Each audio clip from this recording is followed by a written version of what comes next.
안녕하세요. 크리스찬 영성학교 논의하나의 신목사입니다. 오늘은 성경은 귀신들이 우글우글하다는데 우리네 교인의 눈에 보이지 않는 암울한 현실이라는 제목으로 한번 생각해 보도록 하겠습니다.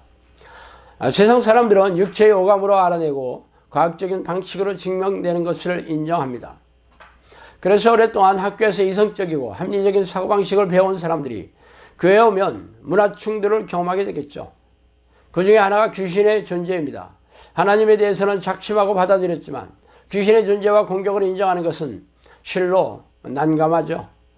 그러나 진리인 성경에 기록되어 있기 때문에 부정하지는 못하지만 삶의 현장에서 귀신의 존재를 인정하지 못합니다. 이러한 현상은 귀신에 대해 교회에서 정확한 정보나 지식을 가르치지 않는 이유도 한몫하고 있겠죠. 사실 목사들도 귀신에 대해 경험해보지 않았는데 어떻게 실감나게 가르칠 수 있겠습니까? 그래서 성경에 있는 이야기를 들려주는 것만으로 그치겠죠. 실상이라니 대부분의 교인들이 하나님에 대해서는 잘 아는데 귀신에 대해서는 무지합니다. 이는 로미오는 읽었는데 줄리엣은 아직 못 읽었다고 말하는 것과 다르지 않아요. 즉 하나님은 잘 아는데 귀신에 대해서 모른다는 게 그렇죠. 영적 세계는 하나님과 천사 그리고 사탄과 귀신들이 사람의 영혼을 두고 치열하게 싸우는 현장입니다. 그러므로 하나님을 잘 안다면 당연히 귀신들에 대해서도 잘 알고 있어야겠죠.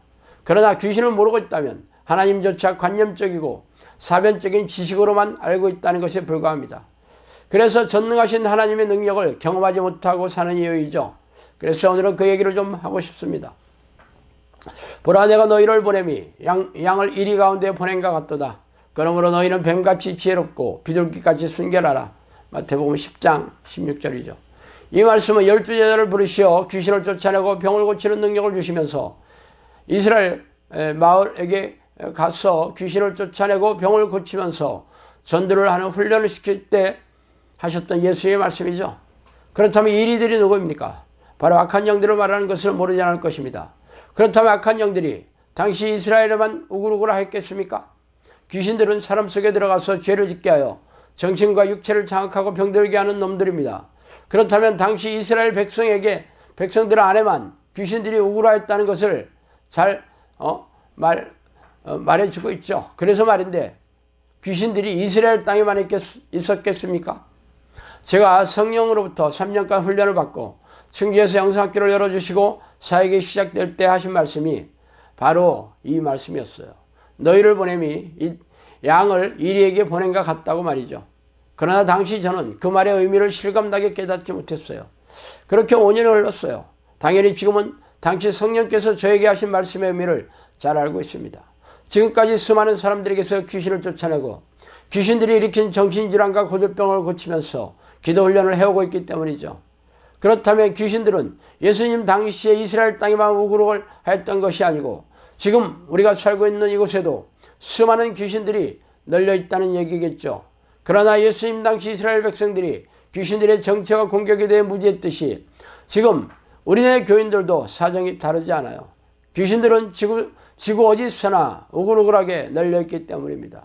마귀의 관계를 득이 대적하기 위하여 하나님의 전신갑주를 입으라. 우리의 씨름은 혈과 육을 상대하는 것이 아니요 통치자들과 권세들과 이 어둠의 세상 주관자들과 하늘에 있는 악의 영들을 상대함이라.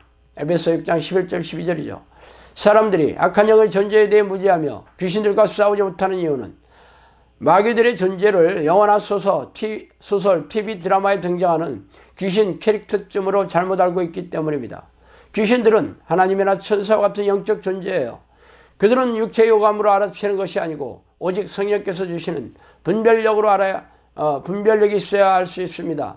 그들의 목적은 단 하나이죠. 죄의 젖을 넣고 유혹하여 죄를 짓게 하여 불행과 고통에 빠져들게 하며 영혼과 생명을 사냥하는 것입니다.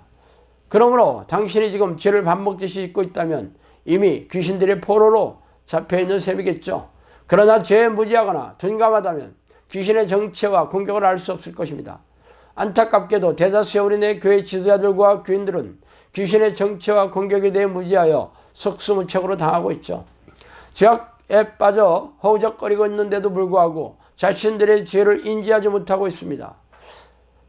그들이 아는 죄는 현행법을 위반한 죄나 비도덕적인 행위만을 알고 있을 뿐이죠. 그러나 성경에서 말하는 죄는 육체와 마음이 원하는 대로 행하는 것을 죄라고 콕 집어서 말하고 있죠. 그래서 육체의 욕심을 채우며 자기 마음대로 사는 사람들은 죄다 죄인입니다. 육신을 따르는 자는 육신의 일을, 영을 따르는 자는 영의 일을 생각하나니 육신의 생각은 사망이요 영의 생각은 생명과 평안이니라. 육신의 생각은 하나님과 원수가 되나니 이는 하나님의 법에 굴복하지 아니할 뿐 아니라 할 수 없음이라.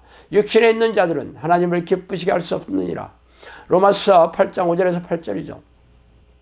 그러므로 자신이 하나님의 편에 서 있는 영적인 사람인지 아니면 육체와 마음이 원하는 대로 행하는 육체의 사람인지 분별하시기 바랍니다. 죄에 빠져있는 사람들은 영혼이 건조하고 냉랭하며 무능하고 무기력한 믿음으로 고단하고 팍팍하게 살고 있는 것이 그 증거이죠.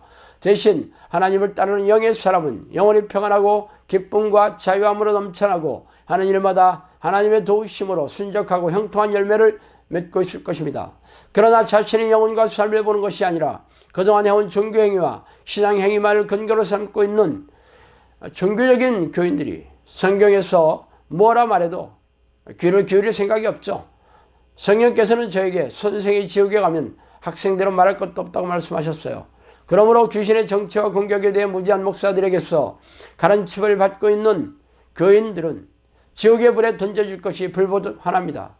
귀신들에 대해 모른다면 이미 귀신들의 장악당해서 포로로 잡혀있는 형국이기 때문이죠. 그래도 제 주장을 못 믿겠다면 자신의 영혼과 삶을 찬찬히 들여다보세요. 영혼이 건조하고 냉랭하며 고단하고 팍팍한 삶을 살고 있다면 하나님과 아무런 상관이 없는 사람이기 때문입니다.